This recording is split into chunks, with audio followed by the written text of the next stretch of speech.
मध्य प्रदेश के कृषि मंत्री शिवराज सिंह चौहान ने रायसेन जिले के टीराखेड़ा गांव में अचानक सोयाबीन के खेतों का निरीक्षण किया। किसानों ने आरोप लगाया कि एक रासायनिक हार्बिसाइड के कारण उनकी सोयाबीन की फसल पूरी तरह नष्ट हो गई है। मंत्री ने देखा कि खेतों में सोयाबीन की जगह घास उगाई थी और फसल जल चुकी थी। नुकसान कई किसानों के खेतों तक फैला है। शिवराज सिंह चौहान ने कहा कि किसान की फसल उसकी जिंदगी है और फसल नष्ट होने पर किसान की जिंदगी भी तबाह हो जाती है। उन्होंने किसानों को राहत देने का भरोसा दिलाते हुए कहा कि जिम्मेदारी संबंधित कंपनी की होगी। इसके साथ ही उन्होंने ICAR द्वारा एक उच्च स्तरीय वैज्ञानिक समिति की जांच की घोषणा की। किसानों की सोयाबीन की फसल जल के खाक हो गई, खराब हो गई। मैंने तय किया कि मैं खुद खेत का निरीक्षण करूंगा और यह सैकड़ों किसानों के बीच और कृषि विभाग के अमले के बीच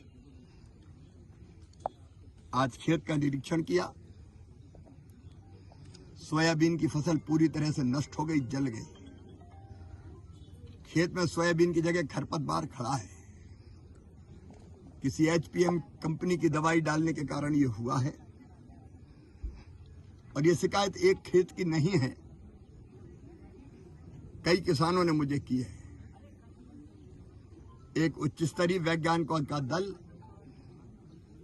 इन खेतों का निरीक्षण करेगा और जिस कंपनी ने ऐसी दवाई दी किसानों को जिससे किसान तबाह हो गए, विधि सम्मत सख्त कार्रवाई उसके खिलाफ की जाएगी। किसान के पास फसल चली गई तो बचा क्या, जिंदगी चली गई उसकी। इसके लिए उसको राहत मिले, इसकी